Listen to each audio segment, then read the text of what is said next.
ചെയ്യും, ഏജന്റുമാരെ പോയി കാണും. പക്ഷെ അവർ 5 ലക്ഷം 6 ലക്ഷം ഒക്കെ ചോദിക്കുന്നത്.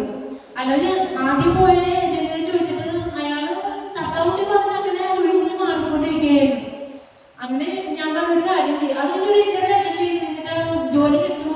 അപ്പൊ സാർ പറഞ്ഞ് നിന്റെ കൂടെ വേറെ ഒരുത്തനും കൂടെ ഉണ്ട്, അവൻ താമസിക്കും, നീ കയറിപ്പോയിക്കോ എന്ന് പറഞ്ഞു.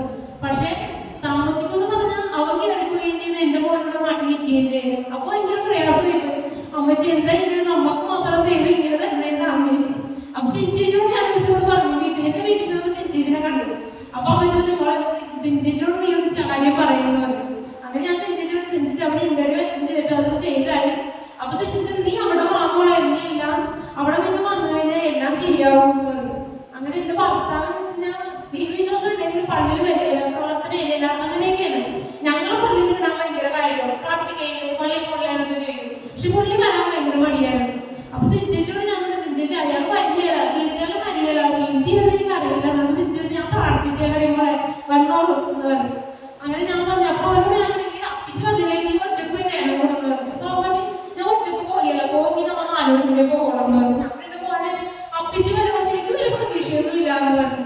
അപ്പൊ അവൻ അമ്മച്ചി പ്രാർത്ഥിക്കുന്നു പറഞ്ഞു. ഞങ്ങൾ നീ പ്രാർത്ഥിക്കല്ല, ഞാനെന്ത് ചെയ്യാനാണെന്ന് പറഞ്ഞു. ഞങ്ങൾ പള്ളിയിൽ അച്ഛനോട് അച്ഛനെ ദേഹത്തിനോട് എന്റെ അമ്മന് ഭയങ്കര ഇഷ്ടമുള്ള അച്ഛനെന്ന് വെച്ചാൽ കൊന്ന മാസത്തിൽ ഞങ്ങൾ എല്ലാ ദിവസവും പള്ളിയിൽ പോകുമായിരുന്നു. അപ്പൊ അച്ഛനിങ്ങനെ കണ്ടിട്ടുണ്ട്. ഒരു ദിവസം അവൻ തന്നെ അച്ഛനോടൊക്കെ ചെന്നിട്ട് പറഞ്ഞു, അച്ഛൻ ഇങ്ങനെ ഇന്റർവ്യൂ ഒന്നും അറ്റൻഡ് ചെയ്തിട്ടൊന്നും ശരിയാവുന്നില്ല, എല്ലാം ഫെയിലായി പോകണമെന്ന് പ്രാർത്ഥിക്കണമെന്ന് പറഞ്ഞു. അപ്പൊ എന്റെ മോളെ ഭയങ്കര ഇഷ്ടമുള്ള അച്ഛനെ. അപ്പൊ അച്ഛനെ ഇവനെ അറിയാൻ പാടില്ല. അപ്പൊ അച്ഛൻ ചോദിച്ചു, നീ ആരുടെ മോളാണെന്ന് ചോദിച്ചാൽ പറഞ്ഞു, എന്നെ അച്ഛനെ പരിചയമില്ല, എന്റെ മോളെ ഭയങ്കര ഇഷ്ടമുള്ള അച്ഛൻ. അപ്പൊ അച്ഛനോട് പറഞ്ഞു, അച്ഛൻ മേരിപ്പുള്ള ഭർത്താവാണ് ഞാനെന്ന് പറഞ്ഞു. അപ്പൊ ഓ അവളുടെ ഭർത്താവാണ്, ഇനി ഞാൻ പ്രാർത്ഥിച്ചേക്കാണെന്ന് പറഞ്ഞു.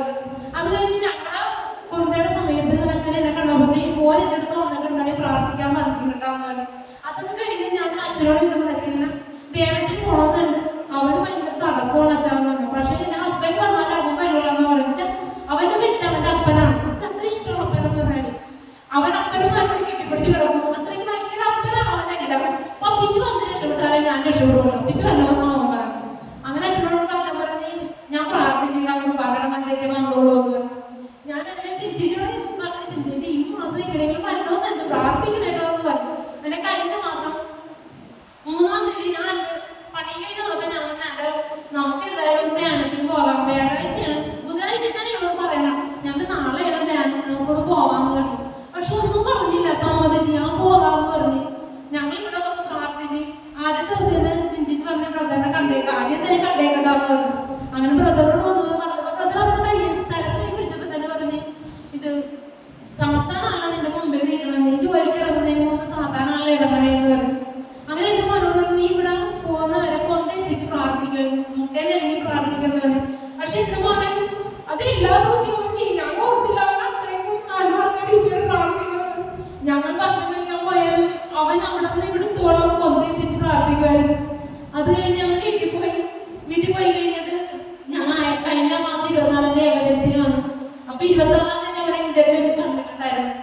അപ്പൊ ഞാൻ അപ്പൊ അമ്മയും മോനോട് പോകണം. അപ്പൊ അമ്മ ഞാൻ പല്ലിൽ അമ്മയും മോനോട് പോകുന്നു. അങ്ങനെ ഞങ്ങൾ ഇവിടെ വന്ന് ബ്രദറിനോട് പറഞ്ഞു ഇന്റർവ്യൂ ഉണ്ട്. ബ്രദർ പറഞ്ഞു ജോലി കിട്ടിയതെന്ന് പറഞ്ഞ് സുഖിച്ച് പ്രാർത്ഥിച്ചു എന്ന് പറഞ്ഞു.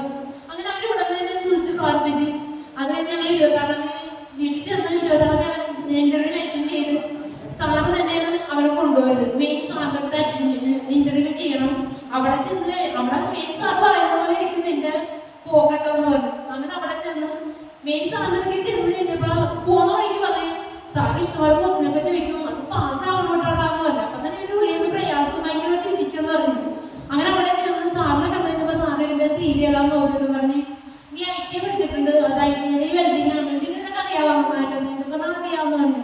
അങ്ങനെ എക്സ്പീരിയൻസ് ഉണ്ടാന്ന് വെച്ചപ്പോ എക്സ്പീരിയൻസ് ഉണ്ടെന്ന് പറഞ്ഞു. എവിടെ വീടെന്ന് ചോദിച്ചു, അവിടെ ചെല്ലാനോ എന്ന് പറഞ്ഞു. ഇത്ര 2 ക്വസ്റ്റ്യൻ മാത്രമേ എന്റെ മോനോട് സാർ ചോദിച്ചത്. അതിന് ഇങ്ങോട്ട് പോകുന്നത്. അപ്പൊ സാറിനോട് പറഞ്ഞ് ഇവന്റെ എന്താണെന്ന് വെച്ചാൽ ചെയ്തോ, എല്ലാം ശരിയാക്കി കൊടുത്തോട്ടാന്ന് പറഞ്ഞു. പോയവർക്ക് സാറിനെ കണ്ടുന്ന സാറിനോട് നിനക്ക് നല്ല തീരുമാനിഗ്രഹം കൊണ്ടിട്ടാണ് നീ ഇപ്പൊ തന്നെ അതെങ്കിലും ഒരു പള്ളി പോയി നേർച്ചിട്ടോണ്ടാന്ന് പറഞ്ഞു. ഈ പറഞ്ഞ സാറ് മുസ്ലിമാണ്. ആ സാറിനോട് നീ ഇപ്പൊ തന്നെ അതെങ്കിലും പള്ളി പോയി നേർച്ചിട്ടോണ്ടാന്ന് പറഞ്ഞു. അപ്പൊ വീട്ടിൽ എന്നോട് പറഞ്ഞേ അമ്മ ബ്രദറിന്റെ പ്രാർത്ഥന ശക്തി ഉണ്ടാവുക എനിക്ക് കിട്ടിയാലും കിട്ടാനൊന്നും പോകുന്നില്ല. അപ്പൊ ജോലി ബ്രദറെ വിളിച്ച് വീട്ടിലോട്ട് ദിവസം മോൻ വിളിച്ചാലും പറയുന്നത്. അപ്പൊ ഞാൻ ബ്രദറിനോട് പറഞ്ഞപ്പോൾ ഞാൻ ബ്രദർ പറഞ്ഞായിരുന്നു, ഞാൻ അത്ര ആർത്തിയോടുകൂടിയാണ് ഞാൻ അവന് വേണ്ടിയിട്ട് പ്രാർത്ഥിച്ചെന്ന് പറഞ്ഞായിരുന്നു. പക്ഷെ ഇത്രയും നാളായിട്ട് ഞങ്ങളുടെ ആർത്തിയോട് പ്രാർത്ഥിക്കാൻ ഞങ്ങൾക്ക് ആരുമില്ലായിരുന്നു.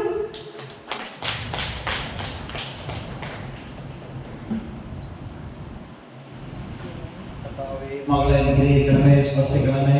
ഇവരുടെ മക്കളെ ആത്മാർത്ഥമായിട്ട് ഇവരുടെ കുടുംബത്തിന് വേണ്ടി ഒന്ന് പ്രാർത്ഥിക്കണേ. കുടുംബത്തില് അതിനാണ് ഞാൻ